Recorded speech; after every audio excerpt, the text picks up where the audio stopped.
C'est parti. Eh bien, merci Jérémy. Je ne sais pas si on m'entend, je pense. Bonjour à tous. On t'entend bien, Florent. Eh bien, c'est parfait. Merci Alban. Donc, bonjour à tous.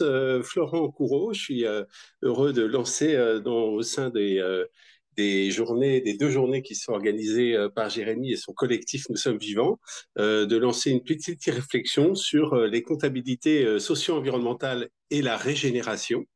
On a ici 4 invités et je vous propose, on est 4 à vous faire cette discussion et je propose que chacun des invités puisse se présenter rapidement et puis nous donner peut-être une illustration de ce que peut être du régénératif en fait, parce que c'est un concept quand même pas facile. Alors on le discute dans tous les sens, mais avant d'entrer vraiment dans le sujet des comptabilités socio-environnementales et la régénération, je propose que chacun nous donne un exemple de régénératif. Alors, est-ce que, je sais pas, Laure, tu peux te présenter d'abord, peut-être? Ouais, plaisir.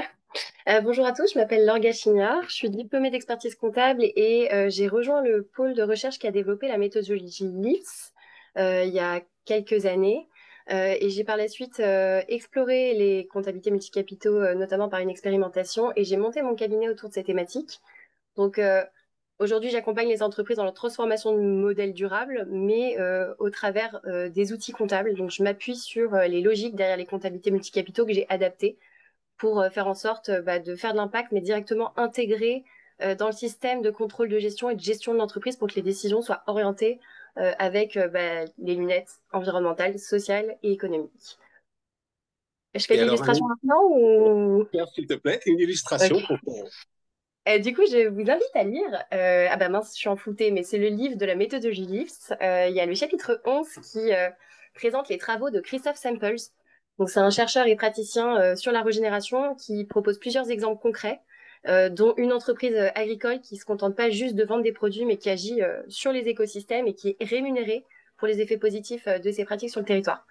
Donc, c'est un vrai changement de modèle. Elle va impliquer les acteurs locaux dans les décisions et créer de la valeur avec la collectivité. Et elle repense vraiment la finalité de l'entreprise. Donc, c'est pas juste générer du profit, mais c'est vraiment régénérer le vivant. Donc, ce que j'apprécie bien dans cette méthode, enfin, dans cette approche, c'est qu'il fait le lien avec la comptabilité multicapitaux et le modèle LIFTS. Et selon lui, il insiste sur le fait que si on veut rendre tangible la dynamique de régénération, il faut outiller la mesure, pas juste tout monétariser, mais rendre visible la valeur étendue de l'entreprise et ce qu'elle génère pour les humains, pour les non-humains et pour le territoire. Donc pour moi, si je dois donner un exemple de démarche régénérative, c'est pas au travers d'une entreprise, mais c'est vraiment au travers de ce modèle d'accompagnement systémique de Christophe Samples, qui est une méthode qui va vraiment repenser en profondeur l'impact, la valeur, la finalité et les conditions du changement. Super, merci beaucoup. Tu peux nous redire le nom de cette entreprise agricole? J'ai pas noté où tu l'as ou... Je l'ai plus en tête. Bon, c'est pas grave, donc c'est dans le bouquin. Ok, Le chapitre d'accord. 11, je vous donne un teasing comme ça. Bon, voilà, un teasing. Ok, qui veut continuer? Tiffen, tu veux te présenter? Oui, bonjour à tous. Moi, je travaille chez Goodwood Management, qui est un cabinet de conseil sur toutes les questions. On traite toutes les questions de durabilité en entreprise. Et on a développé une méthode de triple comptabilité qui a pour objectif d'inclure dans le bilan et dans les comptes de résultats des entreprises des charges et des dettes environnementales et sociales pour les organisations. Donc sur ta question de la régénération, je me suis un peu creusé la tête quand même parce que pour moi c'est pas simple d'identifier une entreprise qui serait régénérative ou à visée régénérative. Donc j'ai quand même bon, j'ai eu l'idée de la petite ferme en permaculture qui est à côté de chez moi, qui je pense est régénérative, mais j'ai pas l'outil de mesure. Alors je me suis basée plutôt sur une entreprise qu'on a accompagnée qui s'appelle Cities Grand Est, donc qui fait partie du réseau des Cities, donc c'est de l'autopartage. Et en fait, avec cette entreprise, on a On a utilisé une étude de l'ADEME qui avait été publiée sur l'autopartage en général et on l'a appliquée à cette entreprise et on a regardé ses impacts directs liés à son activité propre. Ils achètent des véhicules, ils les entretiennent, etc. etc. Donc ça, c'est des impacts négatifs. Et les impacts évités liés à l'utilisation de l'autopartage qui étaient donc des impacts positifs. Et les impacts positifs étaient supérieurs aux impacts négatifs un petit peu supérieure, donc c'est pour ça que je suis un peu, je reste quand même prudente sur ce calcul, parce que évidemment il y a quand même des incertitudes qui sont fortes. Et puis on se place, la deuxième limite que je vois sur ce business model, c'est qu'on se place, notre contrefactuel, c'est la situation actuelle où on est majoritairement, nos transports sont majoritairement liés à l'automobile, etc. L'impact serait pas du tout le même si on est dans une situation où on se balade tous en vélo. Forcément, ce business model ne serait pas régénératif dans ce cadre-là. Donc, on va dire que c'est du régénératif en relatif à la situation actuelle, mais peut-être pas en valeur absolue. Mais je trouvais que c'était un résultat quand même intéressant en disant que les impacts positifs étaient supérieurs aux impacts négatifs engendrés par l'activité de l'entreprise. Voilà. Merci beaucoup, Tiffaine. Est-ce que Louis, tu veux prendre la suite? Bien sûr, donc bonjour à toutes et à tous. Louis Dupuis, moi je travaille pour l'APESA, qui est un centre de ressources technologiques en environnement basé en Nouvelle-Aquitaine. On accompagne les acteurs dans leur transition. Je suis économiste de formation et donc je vais aujourd'hui vous parler un petit peu de nos travaux autour des comptabilités extra-financières, multicapitaux, socio-environnementales, chacun son vocable. Et mon illustration, j'ai un peu réfléchi, Florent, pareil, et finalement, je me dis que là où le régénératif, pour moi, s'exprime le plus aujourd'hui dans les gens que l'on croise, c'est dans le collectif Vivance, fort bien nommé, qui est en fait un collectif qui est porté par des gens qui avaient créé un tiers-lieu autour de Bordeaux et qui ont réussi à créer une dynamique de coopération territoriale qui inclut notamment le château Cheval Blanc qui s'interroge beaucoup sur l'impact territorial de cette activité, hein. Et cette question qui revient beaucoup quand on parle du régénératif, est-ce qu'on n'est pas en train d'extraire de la valeur de ce terroir viticole du Saint-Émilionnais pour l'envoyer on ne sait trop où? Donc l'essence du collectif Vivance aujourd'hui et des travaux qui mènent notamment autour de la création d'une fondation territoriale avec la Fondation de France et un certain nombre d'acteurs territoriaux, c'est précisément d'organiser cette redistribution de la valeur créée par le modèle, hein. Alors sachant que les acteurs du territoire travaillent bien sûr à la réduction de leurs impacts, vers des projets qui sont de nature à ce qu'on peut dire régénérer, en tout cas, oui, au sens social du terme au moins, le territoire. Actuellement, ils travaillent par exemple sur la question du logement saisonnier des travailleurs viticoles et ils travaillent sur le plan alimentaire territoriaux et donc la possibilité de développer une culture alimentaire en sus du terroir viticole. Voilà, donc pour moi, c'est une bonne illustration d'une démarche régénérative à l'échelle territoriale. Merci beaucoup, Louis. Je précise pour ceux qui s'intéressent au thème des comptabilités socio-environnementales que Louis a écrit un rapport il y a quelques années maintenant, donc c'est plus tout complètement d'actualité, mais on peut retrouver ce rapport APESA Record qui est assez complet sur les différentes méthodes, complet il y a 4 ans, donc elles ont évolué, mais ça donne un panorama que je trouve assez intéressant. Pour moi, c'est un des documents de référence sur ce sujet. Alors, je prends la suite et je vais essayer de partager un écran. Donc moi, je m'appelle Florent Courreau et je dirige Tech for Life, qui est une petite société qui œuvre justement sur les comptabilités socio-environnementales. Je vérifie si mon partage d'écran sur 2 PC à la fois fonctionne. Et dans cette société, on fait quoi? On fait des études, on fait des formations à la fois en ligne le sur le site Sator, par exemple, ou bien en présentiel. Et puis, on fait de l'accompagnement. On accompagne des sociétés qui expérimentent ou qui étudient les comptabilités environnementales. J'ai l'impression que mon partage n'a pas fonctionné. Non, on ne J'ai voit pas été... ton écran, Florent. Ouais, alors j'ai été sorti de la réunion, mais ça y re-rentre. Excusez-moi, on va retenter le coup. Partager onglet Chrome. Le voilà. Le voilà. On y est? Voilà. Voilà. Et alors l'illustration, bah, je vais en prendre deux si vous me permettez, parce que je me disais, on va pas réussir à le définir. C'est vraiment une notion assez compliquée, le régénératif, et il est, je crois, compliqué de l'articuler avec les comptabilités socio-environnementales. Donc, j'ai pensé qu'on pouvait mettre comme un coup de pinceau pour illustrer ça.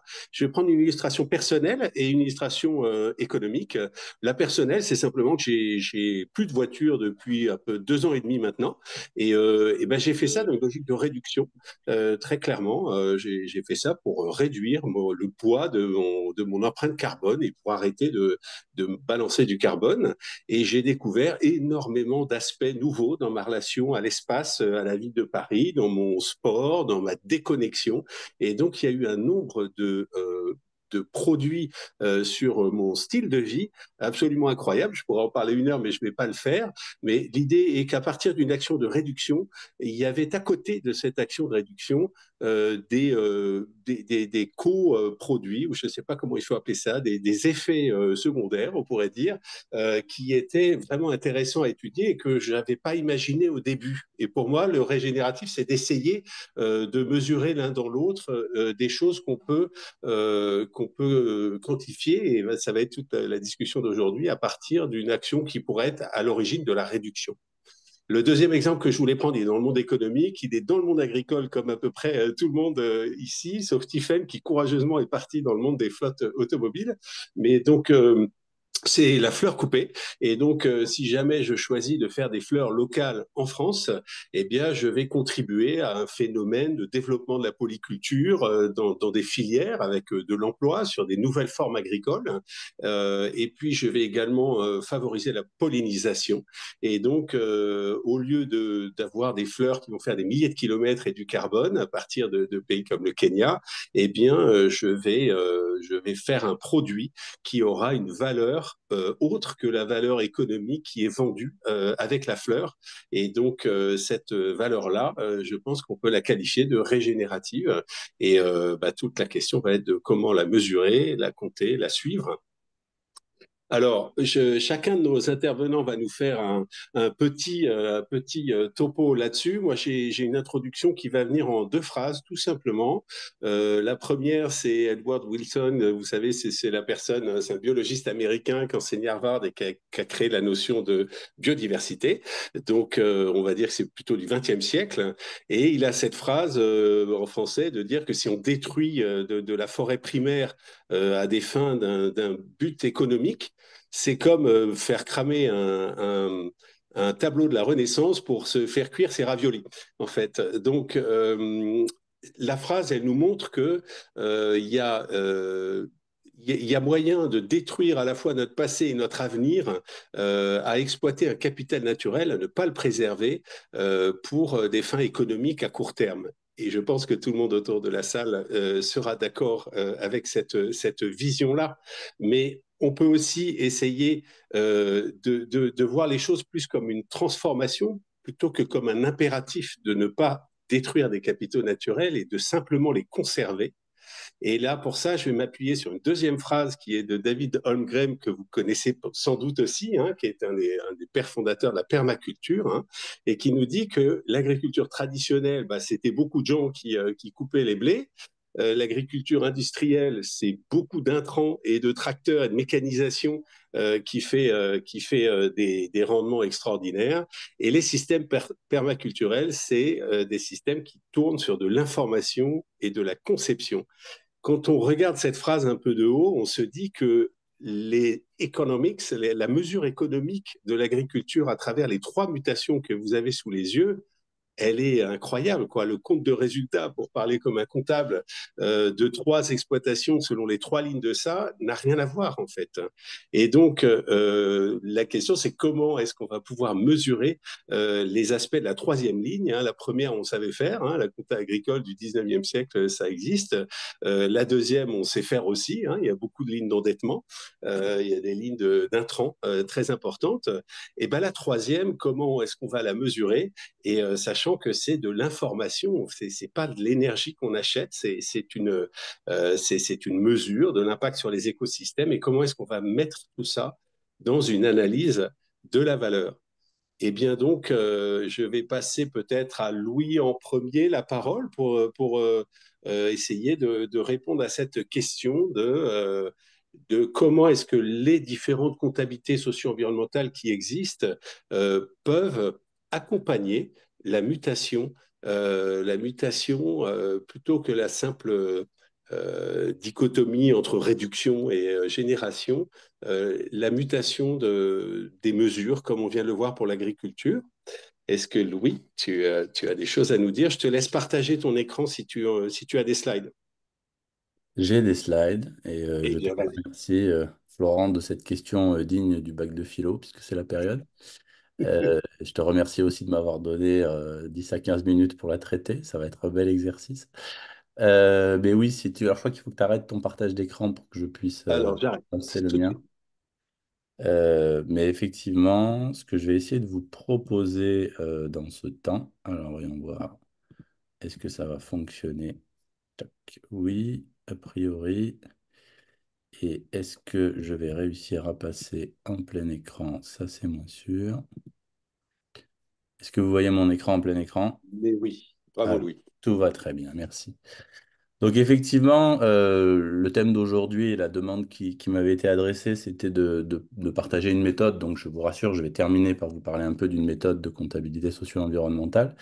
Mais ce que je voudrais vous proposer avant, c'est un petit détour pour partager avec vous quelques réflexions autour de justement ce que le régénératif finalement cherche à mesurer. Et tel que moi je le comprends au moins, hein, et je vous rassure, j'arrive avec plus de questions que de réponses. Et vous expliquer peut-être pourquoi est-ce que les modèles aujourd'hui me paraissent potentiellement un peu mal équipés pour pouvoir traiter la question que le régénératif essaie d'adresser. Mais c'est bien en cherchant tous ensemble qu'on trouvera, je pense, des réponses. Bon, en introduction, je me suis déjà présenté, mais simplement pour vous dire que voilà, je travaille dans un centre de ressources technologiques et que notre rôle, appuyé par le ministère de la Recherche, c'est précisément de faire ce que je suis en train de faire, c'est-à-dire d'essayer d'amener aux acteurs qui sont dans l'action des solutions issues de la recherche. Voilà, on est une cinquantaine de collaborateurs et nous sommes basés en Nouvelle-Aquitaine. Donc, je vous parle aujourd'hui depuis Bordeaux, puisque le territoire, c'est important dans toutes ces histoires. Et donc, on essaye principalement d'œuvrer sur ce territoire-là, mais aussi au national. Voilà. Alors, régénération et ce que je vais appeler l'économie de la soutenabilité. Alors déjà, pour démarrer, histoire de poser un tout petit peu le cadre, un vieux réflexe de chercheur, je voudrais démarrer par ce dont on ne parle pas, à mon avis, dans ce sujet-là. Je pense, dans un premier lieu, qu'il est important de dire que la question de l'effondrement écologique actuel ne fait pas débat, au moins autour de cette table. Et que le débat, pour moi, ne porte pas tellement sur cette question de la définition du point de départ, c'est-à-dire les conditions écologiques et sociales dans lesquelles nous nous trouvons, ou le point d'arrivée, qui est, pour reprendre le terme de Bruno Latour, l'idée d'une terre habitable, avec une cohabitation harmonieuse, voire une symbiose, pour commencer à rentrer dans ce vocabulaire du régénératif, au terme. Là où, pour moi, il y a débat, et un débat qui peut être de bonne ou de mauvaise foi, hein, pour être assez clair là-dessus, c'est plus sur l'évaluation. Qu'est-ce que finalement va composer cette notion de terre habitable? Est-ce que ce qu'on appelle finalement la question de la soutenabilité, hein, et cette idée un petit peu d'état stationnaire, c'est-à-dire est-ce qu'on va réussir à arriver à une forme d'équilibre, une forme d'état dans lequel on pourra constater à l'échelle d'un écosystème à l'image pardon d'un écosystème en homéostase qu'on a réussi à atteindre une forme de stabilité et d'état de plénitude, on pourrait dire. Et la question, c'est aussi celle de la trajectoire pour faire ça. Alors, la définition, j'en ai pris une du régénératif. Effectivement, elle rejoint finalement un peu ces questions-là, dans le sens où on parle bien de mettre la vie et le vivant au centre d'une logique d'action et de décision. Donc, il est bien question d'actions qui vont peupler cette trajectoire. Et il y a une idée quand même qui est assez intéressante, mais vous le verrez, j'espère vous en convaincre, assez complexe, c'est cette notion d'amélioration de la capacité des systèmes socio-écologiques. Donc, sur le constat, vous avez à terre une tentative d'illustration du phénomène du vaisseau spatial de Boulding et des limites planétaires. Tout le monde est d'accord. La question qui se pose, c'est quelle va être la forme concrète que vont prendre ces deux ingrédients de la régénération, qui pour moi sont les ingrédients principaux. D'abord, la notion de changement de regard sur le vivant et de changement dans le cadre de la relation finalement entre l'humain et le reste du vivant. Et cette pratique qui semble dominer pour le moment le régénératif, qui est une praxis, hein, comme on dit dans des termes scientifiques, mais qui est juste l'idée que le régénératif, ça se veut être concret, ça se veut être des actions qui sont mises en œuvre, des modèles d'affaires qui fonctionnent, qui sont mis en œuvre dans une logique inductive, c'est-à-dire en partant plutôt du bas, de mille et une initiatives et en allant vers le haut. Alors une fois qu'on est d'accord sur à la fois ce dont on ne parle pas donc, et ce dont on parle, bah, on a envie d'aller regarder ce qui est proposé pour décrire cette trajectoire et cet état vers lequel on veut aller, puisque c'est bien à partir de ça qu'on saura finalement ce qu'on est censé compter. Alors là, la première approche historiquement, c'est une approche dont vous avez sûrement entendu parler, qui est celle de la soutenabilité dite faible. Et cette approche, elle est quand même intéressante pour le problème qui nous préoccupe, parce que le cœur de l'approche dite de soutenabilité faible, c'est une question d'équité entre les générations présentes et les générations futures. Quand on réfléchit donc les gens qui ont réfléchi, qui ont posé ce cadre-là, se posaient cette question-là. Et la réponse à laquelle ils sont arrivés, ben, c'est qu'il était nécessaire de faire voyager dans le temps un stock, ce qu'on appelle du capital, pour que l'ensemble des générations disposent des mêmes chances de profiter ou de prospérer, on va dire, sur la base de ce stock. Ce qui est assez important dans cette approche, et ce qui la rend peut-être plus ambitieuse que ce que vous aviez imaginé, c'est que normalement, pour respecter cette soutenabilité, il faut que l'horizon de temps sur lequel on préserve ce stock, il soit infini.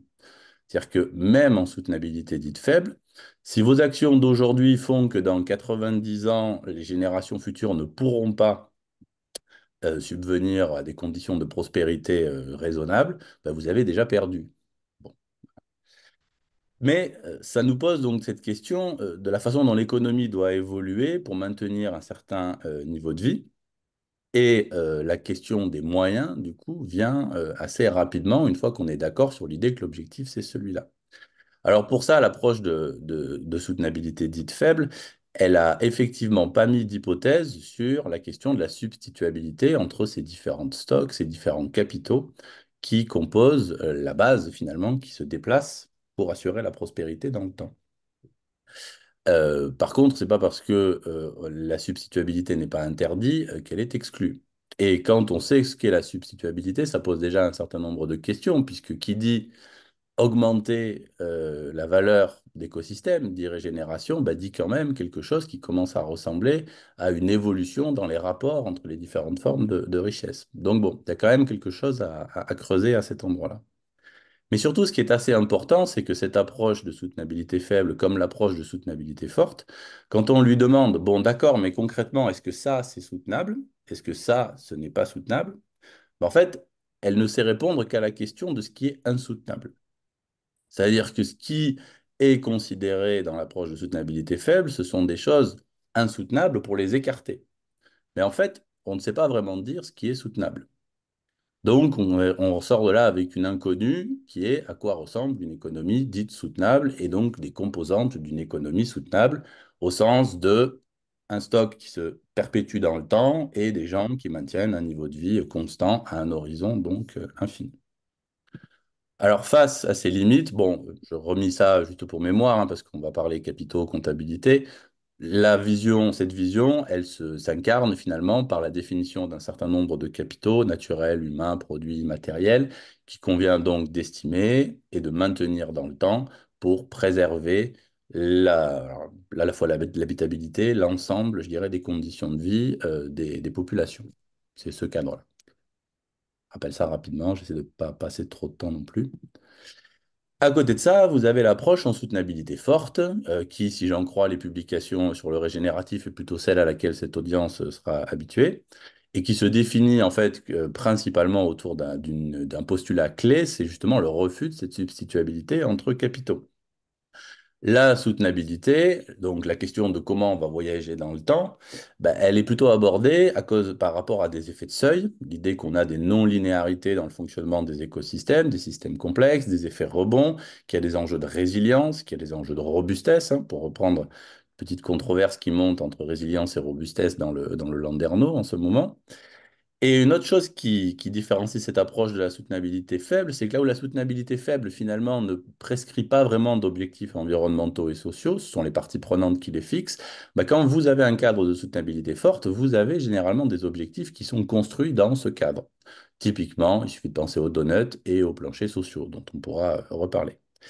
Et alors du coup, pour coller à ces éléments-là, les expériences comptables qui sont associées à ça privilégient une comptabilité en flux physique. Donc quand on va essayer d'évaluer la soutenabilité, on va regarder quels sont les flux physiques, est-ce que ces flux physiques sont compatibles avec un bon état des écosystèmes, que ce soit les limites planétaires dans le cadre du modèle LIFT que vous connaissez peut-être et dont Laure va nous reparler, ou le modèle CARE, où on définit de la même manière des seuils écologiques de préservation qui sont ensuite valorisés. D'une certaine manière, je ne rentre pas dans ce débat-là parce que j'ai qu'un quart d'heure, mais on pourra éventuellement y revenir.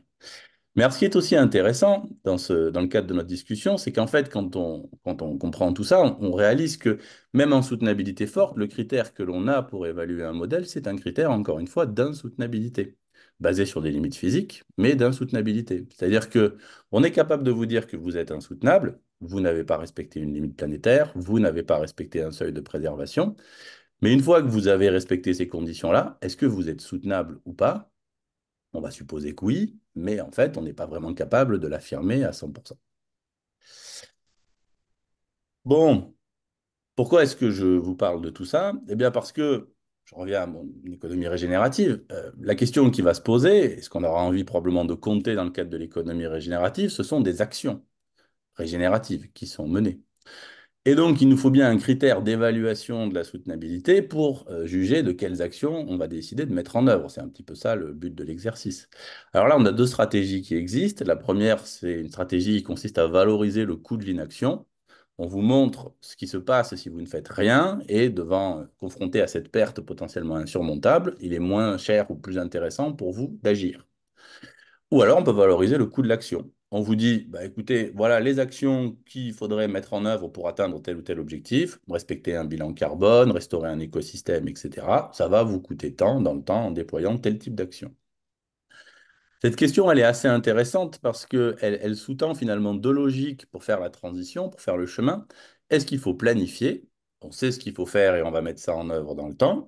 Ou est-ce qu'il faut laisser une marge importante aux acteurs, et généralement ça passe par du marché, pour les laisser finalement trouver les meilleures solutions possibles. Et ça, aujourd'hui, c'est une question qui est ouverte, qui n'est pas complètement tranchée. Bon, il ne vous aura pas échappé qu'aujourd'hui, il y a de la planification écologique en France, donc il y a des éléments de réponse, mais tous les pays ne sont pas forcément d'accord sur la place à laisser à cette planification, par exemple. Et bien sûr, selon ce que vous choisissez, bah, ça a des conséquences sur ce que vous rentrez en comptabilité. Est-ce que vous préférez rentrer dans votre comptabilité un coût de l'inaction que vous êtes en train d'essayer de diminuer ou est-ce que vous préférez rentrer le coût d'action que vous allez devoir mettre en œuvre? Alors, traditionnellement, la soutenabilité forte préfère plutôt la notion de coût de l'action parce que ce sont des choses qui sont un peu plus tangibles, entre guillemets, et la soutenabilité faible, le coût de l'inaction, pour laisser une marge de manœuvre aux acteurs. Mais ce n'est pas toujours le cas. Et du coup, une fois qu'on a dit tout ça, bah, quelles conséquences pour le régénératif et son approche croisant les principes et les actions concrètes? Bah, en fait, ce qui est un petit peu difficile avec le régénératif, si vous m'avez bien suivi, c'est qu'on n'a pas de critères d'évaluation de la soutenabilité. On a deux critères potentiellement congruents d'évaluation de l'insoutenabilité, mais on n'a pas de critères d'évaluation de la soutenabilité.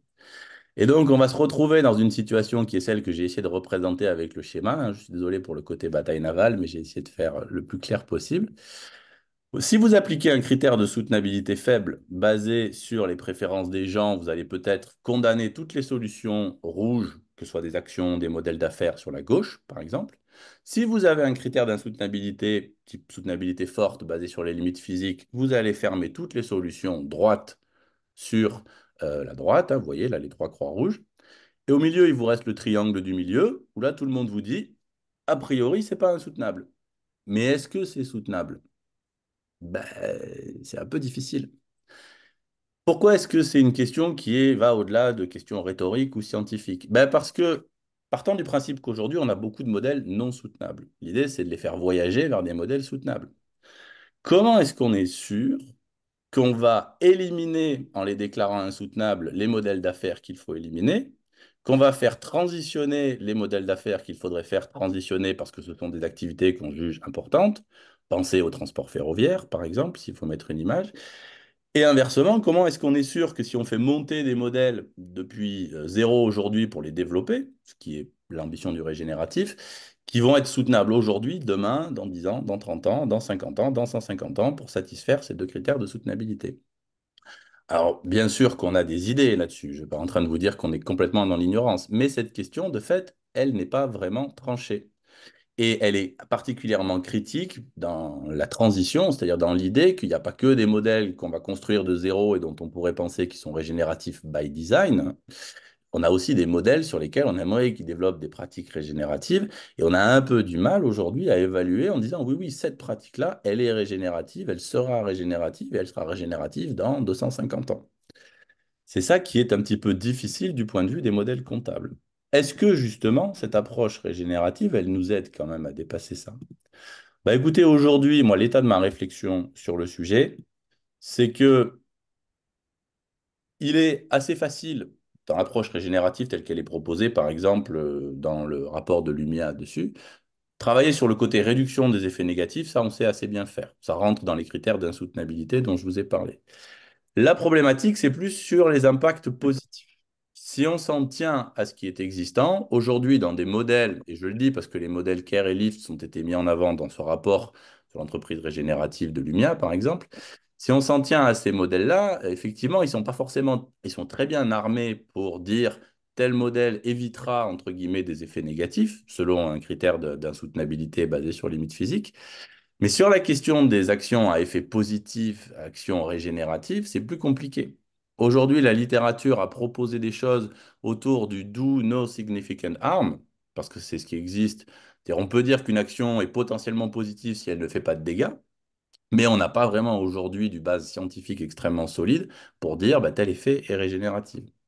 C'est peut-être là que les principes de l'économie régénérative sont intéressants. L'idée qu'il y a une redéfinition normative à faire autour de la congruence du bien-être humain et non humain, ça pourrait être la base d'un critère objectif. Mais la question à laquelle on ne sait pas répondre, c'est comment on passe de œuvrer pour la coexistence, l'amélioration des capacités du vivant humain et non humain, ce qui est un principe, à une mesure qui dit cette action va dans le sens de ce principe et elle a telle valeur. Est-ce qu'il faut mettre des frontières? Est-ce qu'il faut valoriser ça positivement? Est-ce qu'il y a quelque chose à maximiser? Est-ce qu'il faut maximiser ce potentiel? Est-ce qu'il faut maximiser, c'est-à-dire minimiser les faibles potentiels? Voilà, c'est des questions d'équité. Et la question aujourd'hui, elle me paraît assez ouverte. Alors, c'est pour cette raison, je te rassure, Florent, j'avance bien, j'ai bientôt fini. C'est pour cette raison que, il y a quelques années, un an à peu près, j'avais fait ce graphe. Et aujourd'hui, j'ai un petit peu plus de mal, plus je creuse à le présenter.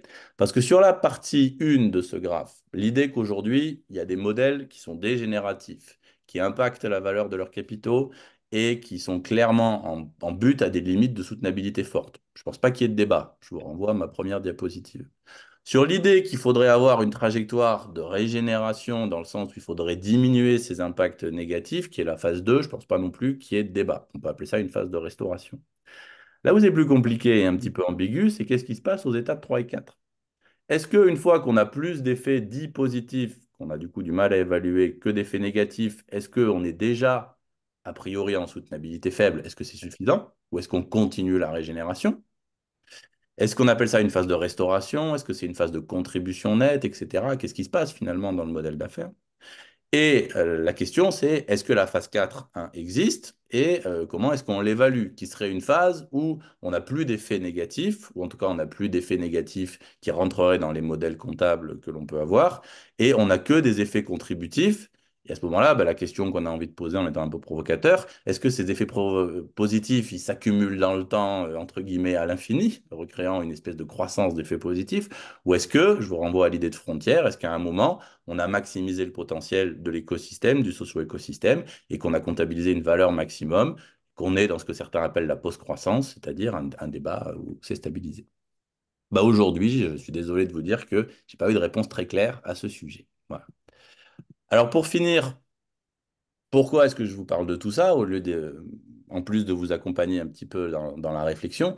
Bah, c'est parce que du coup, je trouve, certes, très pertinent les modèles de soutenabilité forte que vous connaissez, Lift, Care, parce qu'effectivement, sur le côté réduction de l'impact négatif et restauration, préservation, ils sont intéressants, ils amènent des idées qui sont assez pertinentes.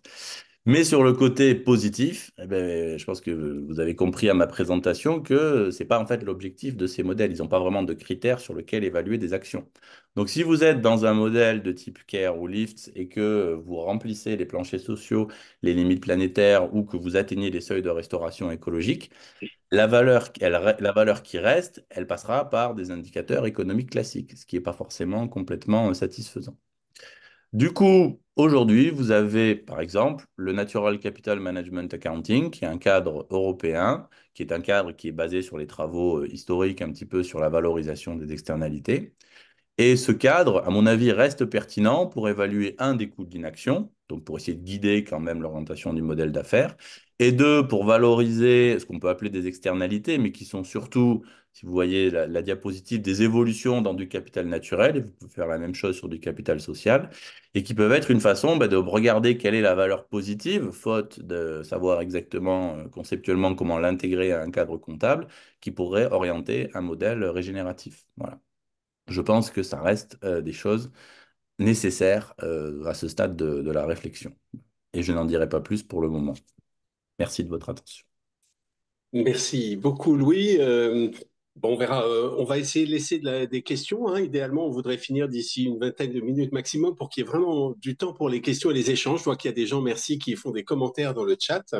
Bah, je sais pas. Est-ce que Laure, tu veux prendre la suite pour donc une illustration qui connecte au régénératif? Je crois que personne ne dit aujourd'hui j'ai une compta qui intègre complètement le régénératif. C'est vraiment une question difficile qui est posée par Jérémy et par le collectif ici. Bon, est-ce que tu veux prendre la suite, Laure, Oui, pour avec plaisir. illustrer encore une fois? Voilà, illustrer. Merci. Eh ben, j'imagine que je me suis autant pris la tête que les autres. Au début, j'ai répondu oui, pas de problème. Et je pensais que j'allais reprendre mes présentations classiques. Et en fait, je me suis dit, mais non, pas du tout. C'est la régénération. Et la régénération, finalement, dans la comptabilité multicapitaux, c'est présent, mais pas tant présent que ça. Je vais peut-être revenir un petit peu sur l'esprit de LIFT, comment ça fonctionne, avant d'aller sur le traitement de la régénération dans LIFT. Donc, LIFT, c'est une comptabilité multicapitaux. On a plus ou moins présenté ce que c'était. Vous avez eu, enfin, on en a déjà parlé avant plutôt, ou là, c'est la première fois que vous avez une formation sur la compta multi? Dans le cadre de ces 2 jours, c'est la première fois, hein, C'est je la crois première. qu'on. Ok, bah, je reviens sur l'esprit quand même des compta multi aussi, même si Louis l'a déjà dépeint, et je vais pas mal appuyer ce que Louis a présenté. La comptabilité traditionnelle est limitée. Aujourd'hui, quand on va sur une comptabilité financière, et d'ailleurs c'est pour ça qu'on appelle ça une comptabilité financière, il y a un apporteur de capital, le capital financier, qui amène le capital dans l'entreprise, et on va devoir lui rendre cette dette, qui sont les capitaux propres, avec un boni qui est le résultat, la performance économique. Donc en fait, la vision de la performance, elle est sur une seule vision, qui est la performance financière. Elle est orientée pour l'investisseur et uniquement pour bonifier l'investisseur. Donc l'idée derrière les comptabilités multicapitaux, c'est qu'il faut compter ce qui compte et intégrer les enjeux environnementaux et sociaux pour que les décisions soient prises au travers de ces lunettes-là. Si on regarde le jour de dépassement de la Terre, on voit que tous les jours, chaque année, il descend, il descend, il descend. Et si on faisait une représentation de ça d'un point de vue financier, que ce schéma du jour de dépassement était un schéma financier, bah, on serait sur une dette écologique, sur une dette financière, et le gestionnaire serait vraiment très questionné, voire licencié. Et donc, c'est ça, finalement, la question derrière, compter ce qui compte et revoir nos modèles comptables. Donc, il y a pas mal de modèles qui existent. Là, on cite principalement les Français, mais c'est des réflexions qui existent depuis un long moment, depuis plusieurs années. Le premier qui a été disruptif sur la réflexion comptable, c'est CARE, puisque c'est eux qui ont vraiment intégré les écritures comptables, donc vraiment revoir la question de la valeur, pas juste des reporting extra-financiers à côté, donc pour questionner la performance, mais vraiment d'avoir une gestion avec des nouveaux capitaux, le capital social, environnemental et économique. Ensuite, il y a eu d'autres modèles qui ont émergé, dont celui que je vous présente, que j'utilise pour accompagner les entreprises dans leur transformation, la méthode LIFT, aussi Goodwill, que Tiffany présentera juste après, et il y en a d'autres. L'idée derrière la méthode LIFT, c'était de s'appuyer sur la Donuts Economy, qui est le donut que vous connaissez probablement, donc je m'étale pas dessus. Il y a des limites planétaires à ne pas dépasser et des plafonds, enfin des planchers sociaux à atteindre. Donc ça, si on arrive à placer l'économie dans ce donut, avec les limites non dépassées et les planchers atteints, on est dans un espace juste et sûr pour l'humanité. Mais ça, c'est une vision macro, c'est une vision d'une économie. Donc l'idée de LIFT, c'était de reprendre ce donut, c'est d'essayer de décliner ces plafonds et ces planchers, mais à l'échelle de l'entreprise. Comme ça, pour piloter la performance, l'entreprise a un donut propre à son activité, où elle met son activité au sein de ce donut avec sa performance économique, environnementale et sociale. Donc, toutes les performances vont être déclinées. Ils ont une logique de non-substituabilité, bon, j'arrive pas à dire le mot, mais de faire en sorte que les limites planétaires soient suivies individuellement et non agrégées, parce qu'on ne va pas venir réduire l'impact d'une limite planétaire ou d'un besoin fondamental par le biais d'une performance haute. Donc, il faut vraiment compter chaque aspect de cette performance, et c'est ça l'idée aussi de soutenabilité forte. Donc, sur la question de la régénération dans l'IS, finalement, comme disait Louis, c'est une grande question parce que finalement, on est plutôt sur des aspects négatifs qui est ne pas faire en sorte que l'entreprise ne dépasse pas ou atteigne les planchers. On n'est pas sur une vision de l'impact positif. Donc, dans la méthode LIFT, la question de la régénération, elle est vraiment abordée au travers de cette notion d'impact positif. Et d'ailleurs, dans le livre, il y a tout un chapitre, le chapitre 10, qui est porté là-dessus. Donc, il y a eu une thèse qui a été rédigée uniquement sur cette thématique qui est l'impact positif et la régénération. Elle a vraiment fait, c'est Indy Su, qui a fait un travail de fond sur qu'est-ce que ça signifie réellement d'être régénératif. Et il y a eu une étude de cas, encore une fois, dans le domaine agricole, mais avec d'autres exemples dans le livre, spécialisée dans le biocontrôle. Donc, sur le papier, tout semblait super prometteur. C'est une activité qui est présentée comme durable, qui utilise des insectes au lieu des pesticides. L'entreprise elle-même se perçoit comme régénérative, mais à l'issue de l'analyse, la conclusion a été beaucoup plus nuancée.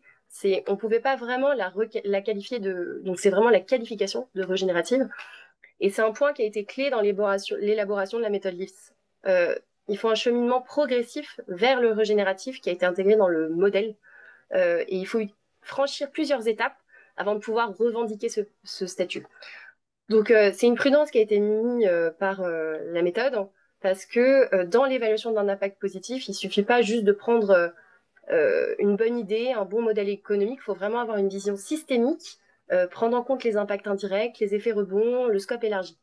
Il faut noter que les chercheurs ne cherchent pas à remettre en cause la qualité de la démarche de l'entreprise qui a fait l'objet de l'étude de cas, pas sa sincérité non plus, mais vraiment soutenir ces entreprises qui vont dans les bonnes directions, mais les aider à élargir leur regard sur l'ensemble de leurs impacts. Parce qu'on peut faire le focus en se disant « je le fais bien », mais finalement, peut-être qu'on n'avait pas la grande photo des autres effets.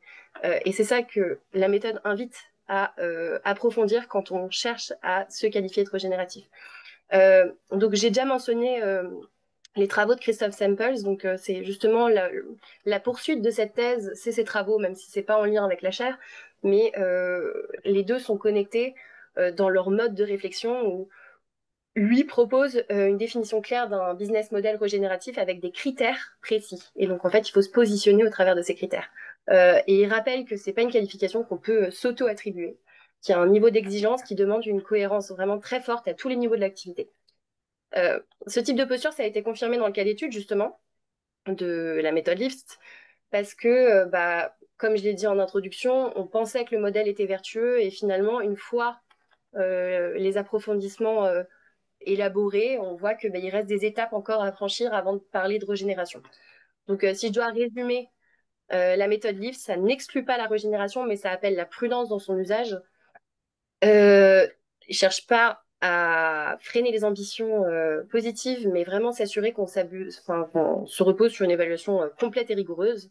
Et elle encourage les entreprises à avancer sur ce chemin tout en gardant en tête qu'on peut parler de régénératif, mais que quand on a franchi les étapes nécessaires. Donc, pour aller plus loin dans la méthode, si vous allez sur le chapitre 11, vous allez justement tous les principes qui sont d'abord évoqués, qui sont des principes. Il y a 6 principes en fait pour pouvoir discuter d'impact positif et s'assurer que les questions de l'entreprise sur l'impact sont vraiment réelles, mesurables, pertinentes. Et donc, c'est une grille d'analyse sur ces principes qui permet de qualifier justement cet impact positif et suivre si l'entreprise va vraiment au-delà aussi des bénéfices positifs sur les limites planétaires, les fondations sociales et les êtres humains et le vivant. Donc, sur les principes, je vais aller rapidement. Je ne sais plus à quelle heure j'ai commencé, donc je ne sais pas comment je suis bien dans mon timing ou pas. Tu peux faire d'ici 5 minutes fini, ça serait 5 minutes, super. c'est Alors, parfait. c'est Ok. possible? Bon, génial, Donc, je bravo. vais un tout petit peu sur les principes. Donc, dans les principes, le premier, c'est le lien avec les limites planétaires et les fondations sociales. Avant de parler d'impact positif, on doit être sûr qu'on contribue explicitement à respecter et restaurer les limites planétaires et renforcer les fondations sociales. Donc, c'est vraiment, comme disait Louis tout à l'heure, inscrire l'action dans la soutenabilité forte. Ensuite, on a la mesure de l'impact et la preuve d'attribution.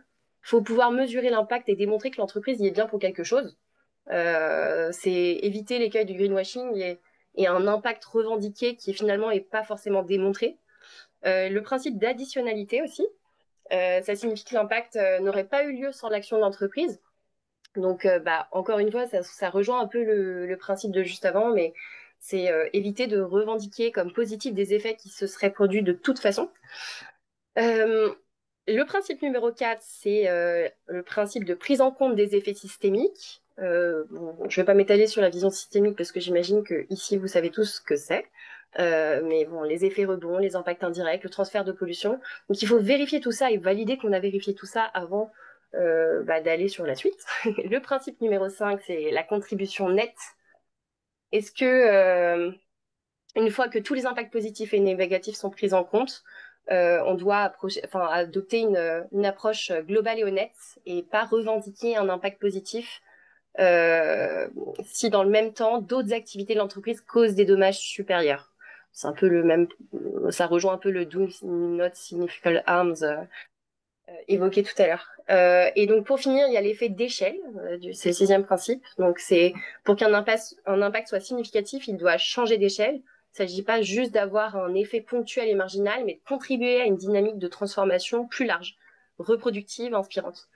Donc c'est sur ces 6 principes qu'on peut constituer une grille de lecture et évaluer la qualité d'un impact positif et donc la régénération. Donc ils sont bien tous complémentaires, il ne faut pas répondre juste à un critère, mais répondre à l'ensemble de ces critères pour permettre à l'entreprise de s'interroger en profondeur sur la portée réelle de ses actions. C'est aussi la réflexion profonde du business model, parce que toutes ces questions sont des questions de business model, et structurer une stratégie vers l'impact aligné aux défis socio-écologiques et donc finalement aligné avec le Donuts. Donc, dans l'application du concept LIFT, parce que là, je vous ai parlé des grands principes, mais eux, ils ont établi des niveaux. Des niveaux, je vous enverrai dans le chat les schémas, il y a 2 schémas, sur comment on peut positionner l'action de l'entreprise, parce que du coup, la méthode LIFT, même si, comme je parlais tout à l'heure, on était plutôt sur comptabiliser le négatif, il propose des solutions pour pouvoir tendre vers cette évaluation de l'impact positif, mais finalement, quand on commence à réfléchir à ces concepts, on va peut-être se dire, oups, il y avait peut-être des étapes à faire précédemment, et là, se lancer dans la comptabilité multicapitale classique, donc plutôt les chapitres d'avant. Le cadre des 5 niveaux, c'est des trajectoires, en fait, qui sont structurées en 5 niveaux. Il y a le niveau -2, qui est un business as usual, où on est sur un statu quo sans réelle prise en compte des enjeux socio-environnementaux. Ensuite, on a le niveau -1, qui correspond à une démarche de réduction des impacts négatifs. Donc, c'est les premiers efforts vers la RSE, mais on n'a pas encore toute la boucle bouclée sur la Donuts Economy. Ensuite, il y a la base 0. Ils appellent ça la Do Not Significant Harms. C'est justement là où on inscrit l'entreprise dans le Donuts. Donc, on est sûr qu'on a l'ensemble de l'entreprise l'ensemble de l'activité qui est au sein de ces limites planétaires et fondations sociales. Donc, c'est là qu'il faut être avant de pouvoir parler de régénératif. Avant, on était sur atténuer les impacts négatifs. Là, on est sur contribuer vers du positif. Si on dépasse ce niveau-là. Le niveau 1, c'est phase de transition. On commence à dépasser certains seuils de soutenabilité pour créer de l'impact positif partiel. Et le niveau 2, c'est le Graal. c'est la transformation radicale, tous les impacts sont positifs, l'entreprise contribue à régénérer les écosystèmes. Donc, un exemple illustratif, donc pour concrètement tracer ce chemin, on a 4 étapes qui sont proposées, qui est d'abord sélectionner les limites planétaires et fondations, calculer les budgets associés, donc utiliser la méthode LIFS par exemple, ou autre, il y a d'autres méthodes, mais être sûr qu'on place son activité au sein des enjeux et donc des bases scientifiques, mener une analyse quantitative des impacts positifs selon les 6 principes que j'ai évoqués tout à l'heure, se positionner dans le cadre de ces 5 niveaux que je vais vous envoyer dans le chat et identifier les actions à venir pour progresser vers le niveau 1 et le niveau 2. Et un exemple illustratif qui va rejoindre Tiffaine et ton exemple de tout à l'heure, c'était passer d'un véhicule thermique au véhicule électrique, c'est une première réduction d'impact, mais aller vers un modèle de mobilité partagée ou de réduction des déplacements, c'est viser un impact positif. Donc c'est un changement de logique et c'est ça qui est dans le niveau 2. Donc pour conclure, ce modèle propose un cadre exigeant mais progressif et ça aide à guider les entreprises pour repenser leur utilité. C'est pas forcément du chiffre finalement, on n'est pas sur que de la monétisation, mais c'est vraiment où est-ce qu'on se place pour justement guider les décisions, transformer le modèle économique, contribuer à un avenir soutenable et aller au-delà. Et le lien avec l'IFS permet d'aligner cette trajectoire dans cette dynamique collective et de transition systémique. Merci beaucoup. Merci beaucoup, Laure. Il y a des questions dont je te laisserai prendre connaissance, puis on les reprendra un peu dans la discussion. Alors, Tiffaine, ça va être à toi. Je crois que tu n'as que 2 ou 3 slides, donc ça va aller, j'espère, en une dizaine de minutes pour qu'on ait bien le temps d'en parler après ensemble. Oui, bah déjà, j'ai pas l'introduction à faire parce que je suis totalement alignée avec ce que Laure a dit au début de sa présentation. Donc ça va aller plus vite. Ce que je voulais, peut-être la petite différence qu'on a dans notre perception de la régénération, c'est que chez Goodwill, on a l'intuition forte, même si on ne l'a pas démontré encore aujourd'hui, que physiquement, c'est pas possible d'avoir un impact positif environnemental quand on est une entreprise. Donc, on fera jamais mieux que ce que la nature peut faire pour se régénérer. Euh, donc, dès qu'on a un impact positif quelque part, c'est parce qu'on a fait une action qui a forcément dégradé un autre endroit, plus une perte d'énergie entre les deux. Donc, forcément, l'impact négatif a été plus fort que l'impact positif qu'on a fait. J'ai regardé un peu les concepts de régénération, etc. J'ai vu des choses qui m'ont un peu fait halluciner sur, par exemple, des bâtiments régénératifs où, comme le bâtiment produit plus d'énergie qu'il en consomme, il est régénératif. Sauf qu'on a oublié que on a construit ce bâtiment et qu'il y a eu tout un tas d'énergie qui a été dépensée pour construire ce bâtiment et des matériaux qui ont été utilisés, etc. Donc, ça me semble un peu compliqué de dire à un moment donné, ça y est, on est régénératif au niveau environnemental. C'est pour nous, c'est la planète elle-même qui se régénère. Et pour accompagner ou pour que la planète puisse se régénérer comme elle le fait depuis des millénaires, il faut que les entreprises respectent les limites planétaires. C'est ça notre postulat de base. D'un point de vue social, c'est un peu différent parce qu'on pense que si on fait rien, justement, le capital social se dégrade et si on met en place des actions, on va réussir à maintenir ce capital social. Par exemple, tout bête, la formation en entreprise, si on n'en fait pas, le capital humain va dégrader ses compétences et donc perdre ses compétences, alors que mettre en place des formations, ça va augmenter ou maintenir au moins les compétences des collaborateurs. Donc notre méthode, elle se base aussi sur la théorie du donut, vu qu'on a dit qu'on voulait respecter les limites planétaires. Donc je vais vous partager un peu à quoi ça ressemble. On a prédéfini en fait des impacts à mesurer et des quotas à respecter pour chaque entreprise. Donc tac, tac, tac, partager l'écran. Hop. Donc on va avoir d'un côté les impacts sociaux et sociétaux. Est-ce que là, vous voyez ?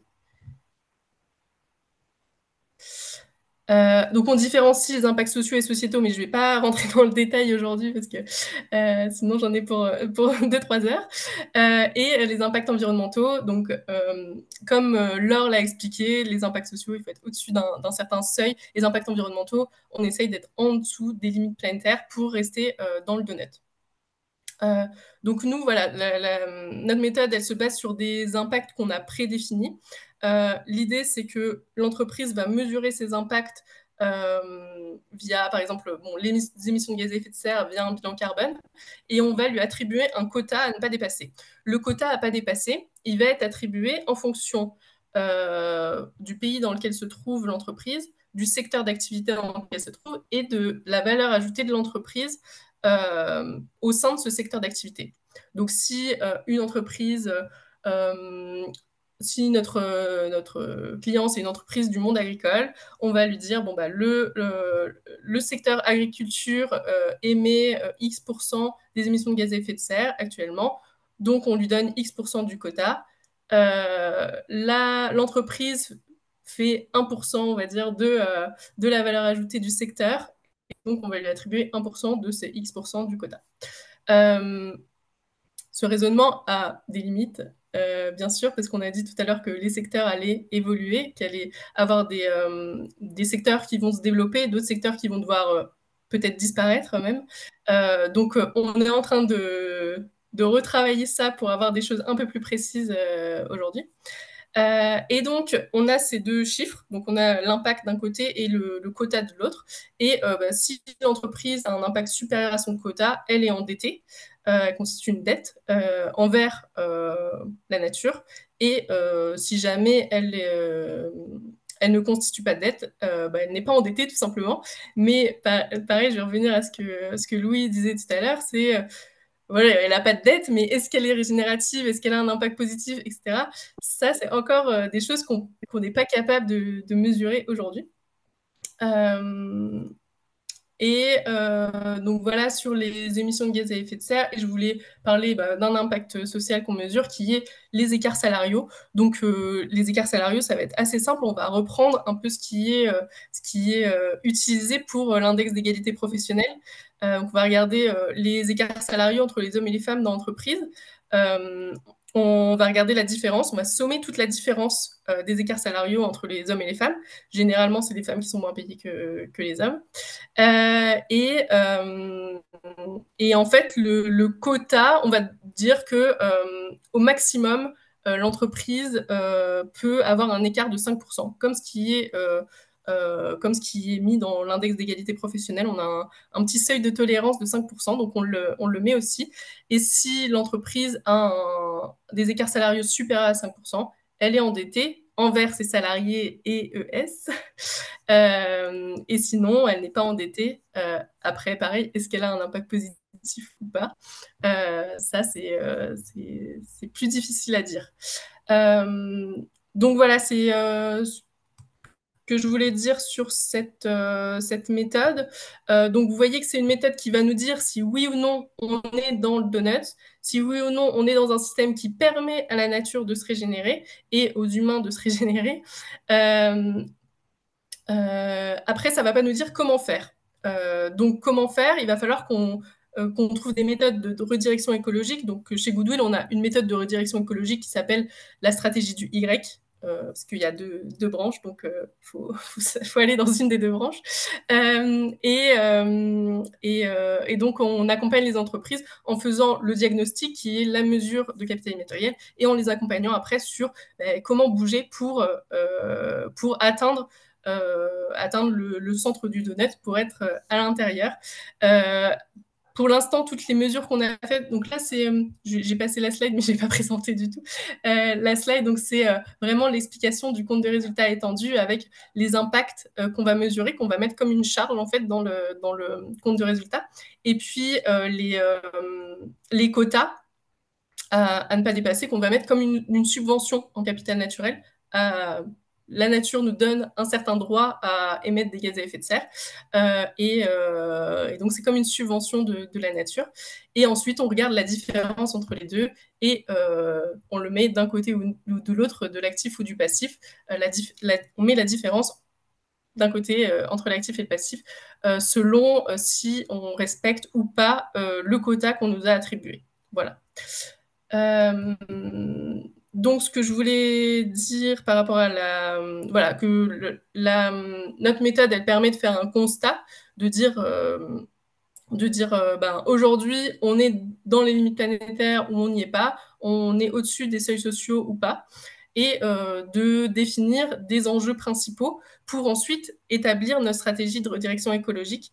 À ce jour, dans les exemples qu'on a pu faire, on a quand même fait pas mal aujourd'hui des mesures et il n'y en a pas une qui est rentrée totalement dans les limites planétaires pour l'instant, parce que voilà, on est ces entreprises-là, elles sont dans un système aussi qui ne permet pas à ce jour d'être dans les limites planétaires.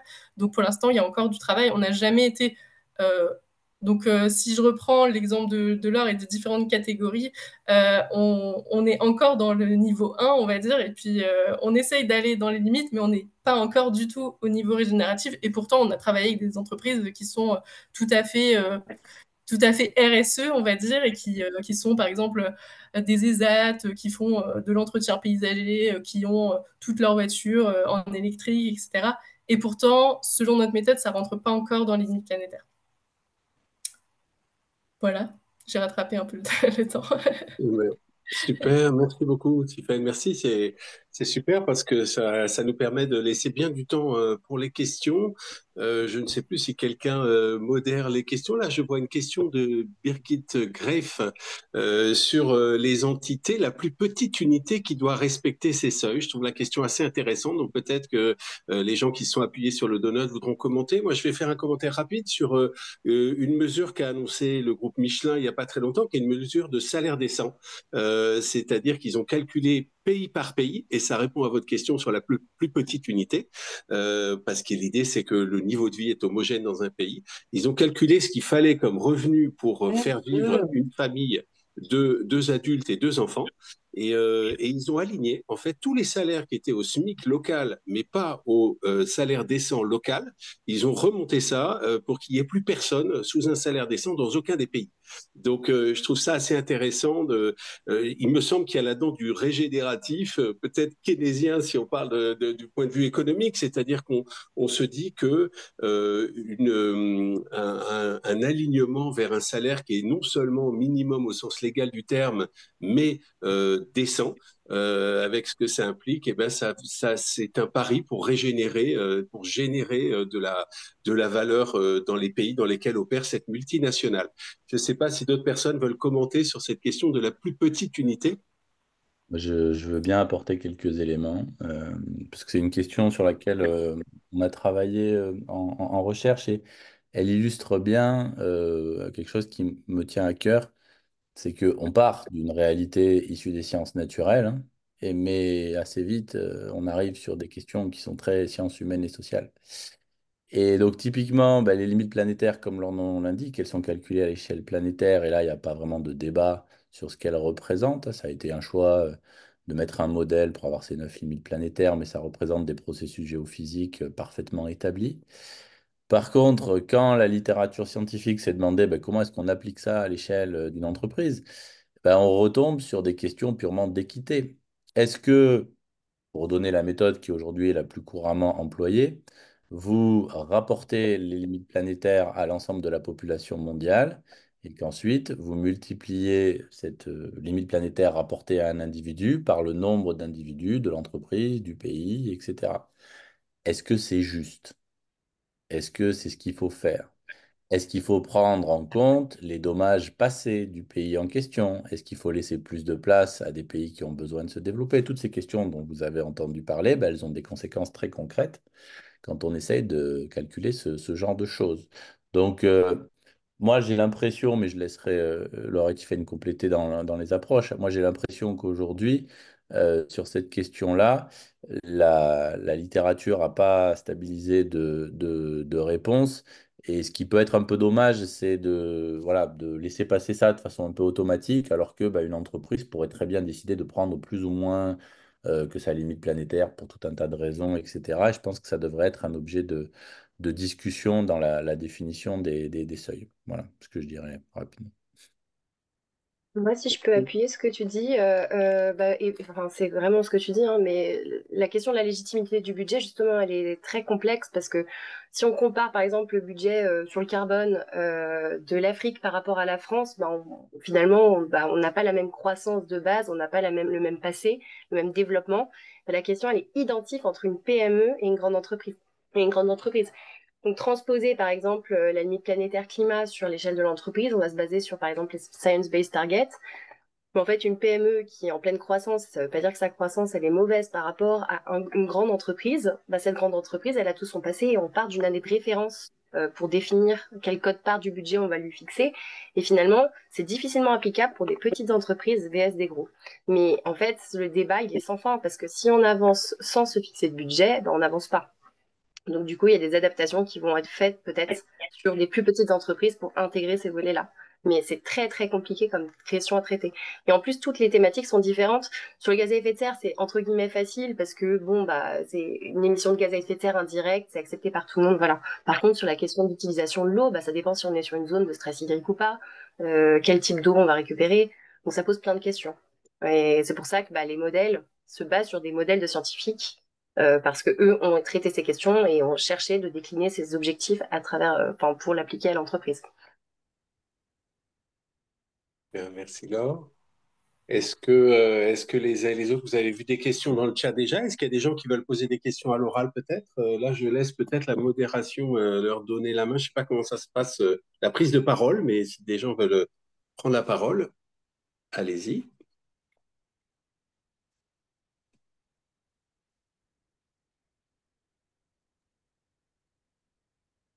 Alors du coup, je vais meubler. Euh, non, mais du coup, ça me fait penser. Enfin, du coup, c'est un sujet très très complexe effectivement, mais avant, la comptabilité était orientée vers le financier et donc du coup, les limites planétaires, finalement, ça va donner des nouvelles clés de lecture. C'est pas parfait, c'est vraiment pas parfait. Et quand on se lance dans un projet comme ça, il faut le comprendre. On va pas avoir la boucle bouclée. Si on regarde tous les modèles, ils sont différents. C'est de la recherche. Le résultat, c'est des conversions d'un impact en valeur. C'est pas un euro. L'euro, il est accepté par tout le monde, donc on sait l'échanger. C'est ça qui est mis dans notre vision de la performance. Donc là, ça va être des impacts. Donc tout le monde va être discutable et ça va être assez difficile de comparer une entreprise qui va utiliser un modèle et une autre entreprise du même secteur d'activité qui va utiliser le même modèle, parce qu'il y a aussi la vision du périmètre, de ce qu'on va intégrer dedans dans l'impact. Mais c'est un super outil pour pouvoir se lancer dans la transformation, pour pouvoir justifier aussi le langage qu'on va utiliser pour discuter avec des personnes qui sont peut-être fermées au sein de l'entreprise, pour orienter les discussions. Donc, en fait, c'est pas tant forcément le résultat qui compte, moi, selon moi, mais c'est plutôt l'opérationnalisation qu'on va en faire en interne pour guider les décisions et légitimer un peu de pourquoi on y va, qu'est-ce qu'on fait. Et en fait, le langage financier est un langage compris, connu, le langage commun. Et là, ça va être un moyen justement de faciliter.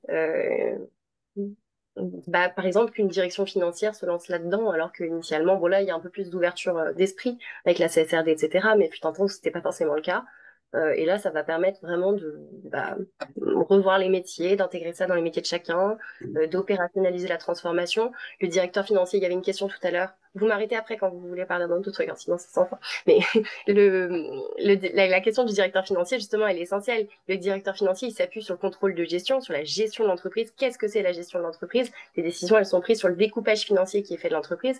Et si on intègre de l'impact là-dedans, la responsabilisation qu'on va faire des acteurs de l'entreprise qui sont par des budgets financiers, et peut-être qu'elle va être par des budgets d'impact. Et finalement, c'est plus la direction RSE qui va aller dire on fait ci, on fait ça, comme stratégie où tout le monde dit oui, mais finalement c'est toujours le financier qui prime. C'est le métier qui va faire l'arbitrage sur l'impact, qui va se dire ah bah oui, mais moi on m'avait dit de respecter je dois respecter tel budget d'impact. Cette table elle est émissive entre du bois ou de la mélamine, qu'est-ce que je fais? Ça coûte plus cher et c'est lui qui va faire cet arbitrage. Et donc du coup finalement c'est vraiment un outil de pilotage. Mais là, je suis sur de la compta, c'est pas sur le régénératif. Pardon pour Oui. la dissertation. Mais non, mais bon, moi, je voudrais dire un mot sur la CSRD parce qu'il y a eu aussi un des commentaires sur la CSRD un petit peu amer, hein, regrettant le fait qu'une initiative qui amenait, ce que je voudrais dire, c'est que la CSRD, par les IRO, elle permettait de mesurer des impacts négatifs et positifs. Elle posait ce double langage. On sait tous qu'elle recule. Moi, je pense que le sens de l'histoire va pas s'arrêter. C'est juste un ralentissement, un nid de poule sur la route. Ça, c'est mon avis. Mais donc, il y avait un cadre dans lequel s'exprimait, et ça, c'est très précieux parce qu'on a vu la difficulté de la question d'un point de vue théorique, on va dire. Donc, s'exprimer des impacts positifs et négatifs. Une fois que j'ai déterminé les enjeux, la question, c'est qu'est-ce que je fais avec mon business model par rapport à ces enjeux? Et la CSRD posait un cadre grammatical, j'ai envie de dire, un langage par lequel on a exprimé ça. L'avantage des comptabilités socio-environnementales par rapport à des dispositifs de reporting comme la CSRD, c'est que c'est quand même plus en prise, je crois, avec le business model et avec les décisions opérationnelles des entreprises. Donc, c'est pas parce qu'on fait du reporting CSRD, vous avez tous, je pense, des amis qui ont travaillé aux déclarations CSRD et qui vous ont dit quelle galère ces tableaux à remplir. Donc, il y a dans le reporting, il y a une figure imposée, alors que dans une démarche de comptabilité, on est vraiment en prise avec des décisions comme les décisions d'achat, les décisions d'investissement, le contrôle de gestion, comme l'a dit Laure. Et donc, les comptabilités socio-environnementales qui avancent lentement sur ce chemin et qui essayent, vous le voyez, de prendre en compte des possibilités d'exprimer du régénératif, en étant très prudent, vous l'avez entendu, pour moi, elles ont une prise très forte avec les opérations des entreprises. Et donc, ce chemin-là devrait amener à une transformation des modèles d'affaires tel que le fait le collectif Nous sommes vivants, là, tous vivants, avec les business models Canva hein, que j'ai vus et qui essayent de construire un business model sur des pratiques régénératives. Est-ce qu'il y a d'autres? Pardon. Oui, vas-y. Non, je ne veux pas mobiliser la parole, mais je trouve pour faire le lien entre les deux discussions, je l'ai mis dans ma dernière diapo, mais je n'ai pas eu le temps de le citer. La CSRD elle-même prévoyait l'idée que les comptabilités multicapitaux étaient une façon de relier la matérialité d'impact et la matérialité financière. Donc ce chemin, il y a beaucoup de gens qui font de la comptabilité multicapitaux qui considèrent qu'il est un peu acquis, même si évidemment dans le contexte actuel, ça peut être un peu difficile. Je pense qu'une vraie difficulté, et ça rejoint ce que disait Laure sur les budgets, c'est quand on rentre dans ce sujet-là, en fait, beaucoup de gens, je prends l'histoire de la monétarisation notamment ou de la valorisation, beaucoup de gens se disent, c'est super, on va avoir des euros parce que comme ça, on va pouvoir comparer. Mais en fait, ce qu'on retrouve, c'est l'idée qu'un euro n'est pas forcément égal à un euro. Alors, c'est peut-être les DAF que ça déstabilise le moins parce qu'ils savent très bien qu'un euro aujourd'hui et un euro dans 6 mois, c'est pas la même chose. Mais là, on est en train de dire un euro d'impact pour la partie prenante A n'est pas un euro dans la caisse de l'entreprise, un euro d'impact ou de coût pour la partie prenante B n'est pas, etc. Et donc, c'est vrai que c'est une gymnastique qui fait naviguer coût de l'inaction, coût des actions, etc., qui est pas simple. Et je pense, puisque c'était le commentaire, quelque chose que le système d'information de la CSRD avait pour mission de rendre plus visible, là-dessus, c'est assez évident. Mais surtout, il y a un vrai enjeu à ce que les parties prenantes internes, au premier rang desquelles la DAF et la RSE, soient en capacité de se saisir de cette information pour que ces arbitrages que l'entreprise doit faire pour son modèle d'affaires puissent être faits. Et de ce que j'ai eu comme retour des rapports CSRD, c'est pas encore le cas, effectivement. Mais par contre, je dirais pas que ça va plus loin que la CSRD, je dirais que c'est binôme, ça va bien ensemble. L'exercice de la CSRD, il est quand même ultra bien fait, franchement, pour avoir ces questionnements de business model et d'accompagner l'entreprise pour avoir cette réflexion profonde de quels sont mes enjeux demain, comment je peux être résiliente par rapport aux enjeux. Et la compta, ça permet enfin, de faire des comptas d'impact, etc. Ça va peut-être appuyer justement cette vision, l'accompagner justement, on va peut-être tirer les lignes en disant bah, qu'est-ce que ça veut dire demain cet impact-là si avec ma stratégie de croissance j'ai ces choses-là. En revanche, l'exercice il est bien fait, donc je dirais que le best c'est de faire un petit peu des deux, de piocher, pas forcément tout parce que c'est trop compliqué, Mais en fait, la CSRD, c'est pas, on en a fait un sac de nœuds où il fallait répondre à tous les data points, mais c'était pas l'esprit de la CSRD. L'esprit, c'était justement d'avoir cette vision de résilience du business model. Et si on n'est pas parfait, c'est pas grave. Il faut juste réfléchir à son business model et ensuite bah, mettre en place des politiques, des actions et des cibles. Et la compta multi permet d'accompagner ça. Merci Laure. Alors, est-ce qu'il y a des questions? Je ne vois pas s'il y a des mains levées. Je n'ai pas l'impression. J'ai l'impression que les gens sont plutôt dans le chat. Donc, est-ce que les uns et les autres, vous avez vu des questions dans le chat auxquelles vous souhaiteriez apporter votre lumière? Je peux peut-être juste rebondir. J'ai vu que tu as fait une première réponse, Florent, sur la question de la comparaison internationale. Puis je la trouve intéressante parce qu'elle fait écho à ces discussions CSRD sur ISSB, CSRD, etc. Clairement, en France, il y a une école, et je pense que c'est plutôt à mettre au crédit de la France, qui s'est organisée plutôt autour de la soutenabilité forte, autour d'une vision assez ambitieuse pour le vivant, hein, de façon très large. Et je pense que ce débat sur le régénératif, qui en France me paraît prendre son essor, en est un des marqueurs. Après, effectivement, à l'échelle globale, même si je pense que des fois on surjoue un peu l'opposition entre ISSB et CSRD, bah, il est clair que les différences de philosophie et les différentes de vision entre ce que doit être la transition, elles se voient dans les modèles comptables et les expérimentations qui ont été menées. Il y a aujourd'hui un modèle, par exemple, qui est porté par Harvard, les Impact Weighted Oui, Accounts, qui est très orienté production de données type ESG pour de la finance de marché. Voilà, pour donner cet exemple-là. Le modèle NCMA que j'ai cité est un peu une synthèse de cette approche européenne intermédiaire, entre guillemets. Encore soutenabilité plutôt faible, mais ouverte à des principes issus des comptes en soutenabilité forte. Il y a des choses assez similaires en Australie qui se passent autour de ça. Il y a des méthodes qui sont portées en Corée, au Japon et en Chine qui sont un peu basées là-dessus aussi. Et donc en France, ben, on pousse, voilà, hein, le débat est pas tranché, hein, pour être dans le groupe de travail de l'ANC dont tu parles, de l'autorité des normes comptables. Le débat est pas tranché, mais toutes les approches sont aujourd'hui considérées et le débat me paraît orienté à la fois sur la capacité d'adaptation des entreprises, qu'est-ce qui les aiderait finalement à se mettre dans les trajectoires qu'on veut déployer, et sur bah, l'ambition transformatrice, aller assez vite compte tenu du temps qui nous reste par rapport à ces enjeux, notamment environnementaux. Voilà. Alors, écoutez, on arrive un peu au terme. Moi, je pense qu'une partie des gens qui étaient là se demandaient comment est-ce que je peux essayer, si je travaille mon modèle d'affaires, hein, ce qui est un peu l'idée de ces 2 jours, je crois. On se retrouvera avec certains à Versailles demain en présentiel, mais comment est-ce que je peux me doter d'un outil qui va mesurer tout ça? On n'a pas donné de réponse claire et opérationnalisable. Pour les grandes entreprises, il y a la démarche de la CSRD qui est, comme l'a dit Laure, et je pense qu'on est tous assez d'accord, quand même une belle grammaire, et c'était vraiment un bel outil pour commencer à positionner pas seulement des actions de réduction, mais aussi toute une vision de risque et opportunité, hein, qui permettait de petit à petit mesurer des choses et voir l'un dans l'autre où est-ce qu'on en est. Bon, ça ne concerne que les grandes entreprises et on l'a dit, elles reculent un peu.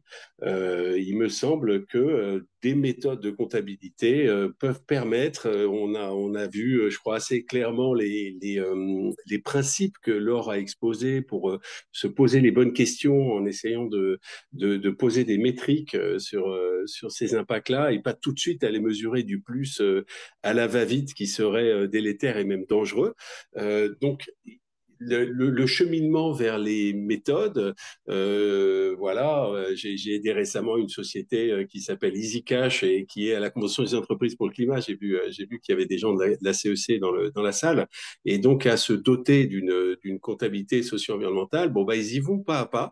Et moi, je pense que c'est sur le chemin, notamment celui des comptabilités socio-environnementales, que on apprendra. Mais j'ai envie de vous dire que les méthodes apprendront en même temps que vous à à mettre des chiffres les plus honnêtes possibles.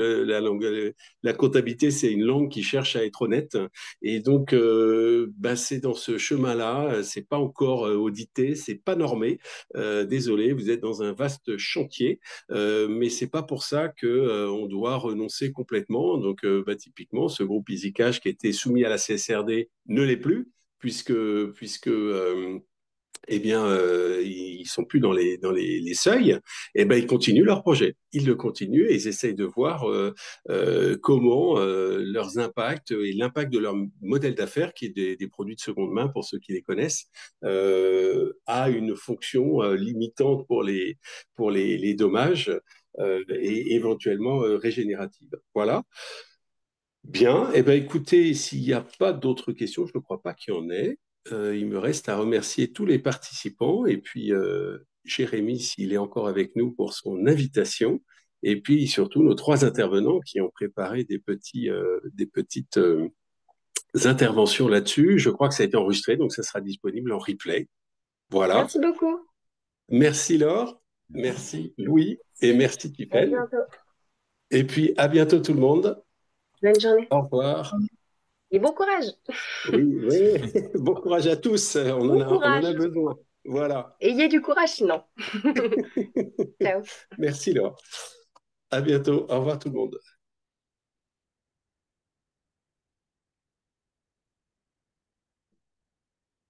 Aurore Gourville. Bon, ben, je ne connaissais pas tout le monde, moi, dans cette salle, certainement pas. Donc, Aurore Gourville, par exemple, je ne connaissais pas Aurore Gourville.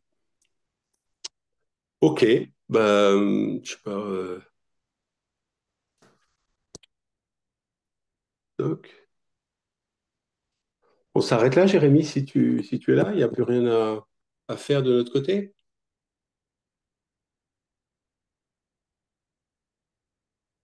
Bon, eh ben super, j'y vais. J'ai un syndic de copropriété. Salut Louis, à bientôt. Salut. Ciao.